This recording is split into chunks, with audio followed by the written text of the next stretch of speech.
Assalamualaikum warahmatullahi wabarakatuh. Kami dari kelompok 8 yang beranggotakan Eka Fitri Handayani dengan NIM 128, Ragil Nur Hasanah dengan NIM 135, Agis Dwi Resmawati dengan NIM 141, Melinda Intan Rahmawati dengan NIM 144 akan menjelaskan mengenai skema kompensasi insentif eksekutif. Yang pertama, pengertian kompensasi.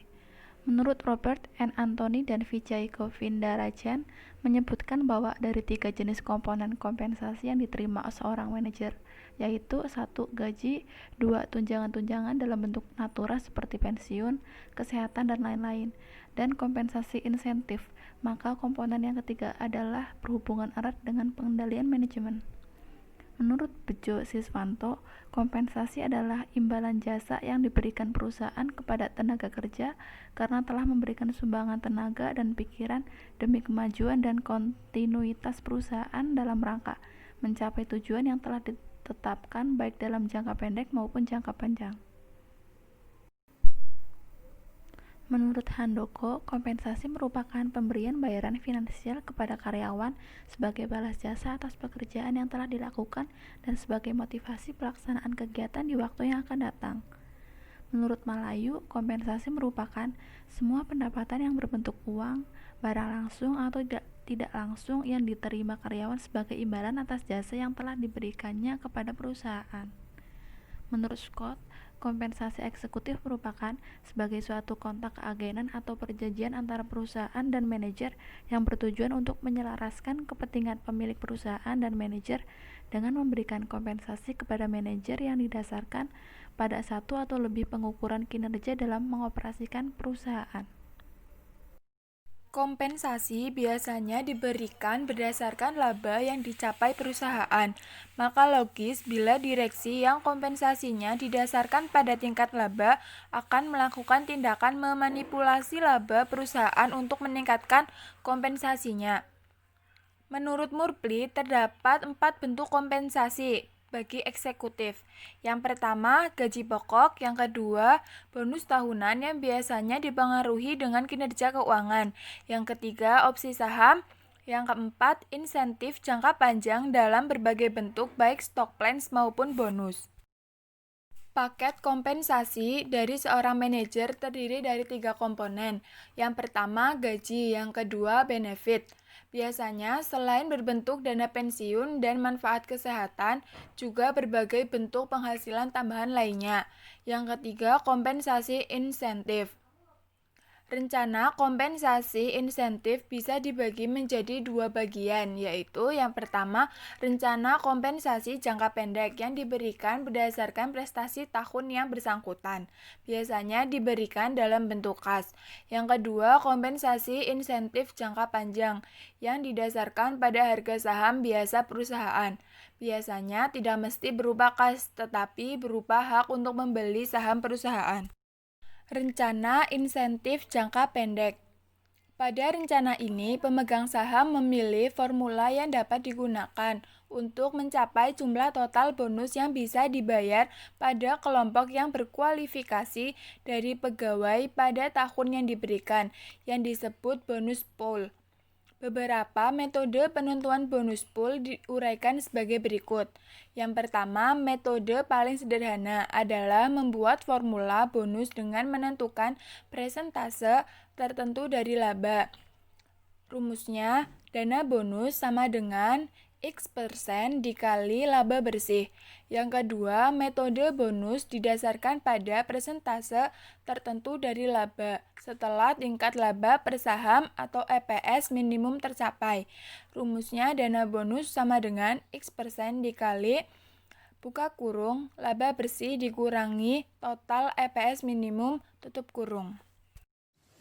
Rencana insentif jangka panjang.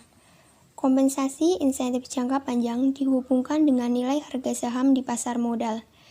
Alasan mendasar penerapan rencana ini adalah bahwa pertumbuhan dalam nilai modal saham perusahaan menunjukkan prestasi perusahaan dalam jangka panjang.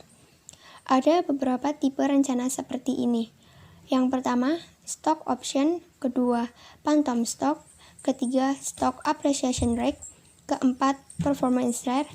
Kelima, performance unit. Insentif untuk manajer unit bisnis.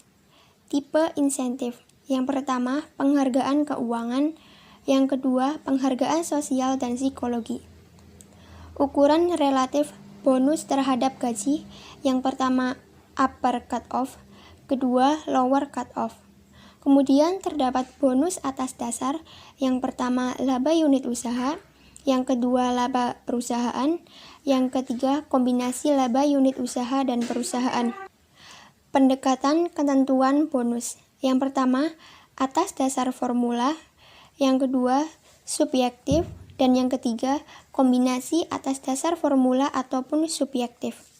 Kriteria kinerja. Yang pertama, kriteria keuangan. Yang kedua, periode waktu. Yang ketiga, kriteria non-keuangan. Yang keempat, beratnya tugas yang dibebankan menurut kriteria keuangan dan non-keuangan. Dan yang kelima, pengukuran perbandingan. Kemudian terdapat bentuk pembayaran bonus. Yang pertama, cash. Kedua, saham.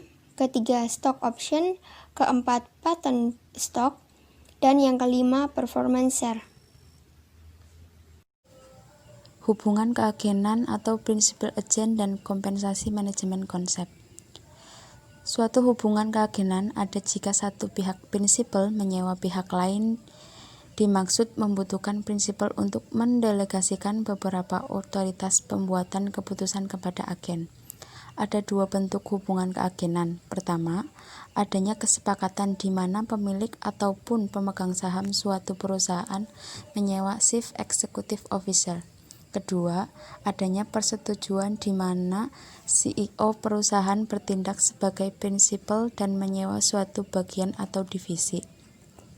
Masalah terpenting adalah prinsipal dan agen mempunyai tujuan dan preferensi yang berbeda.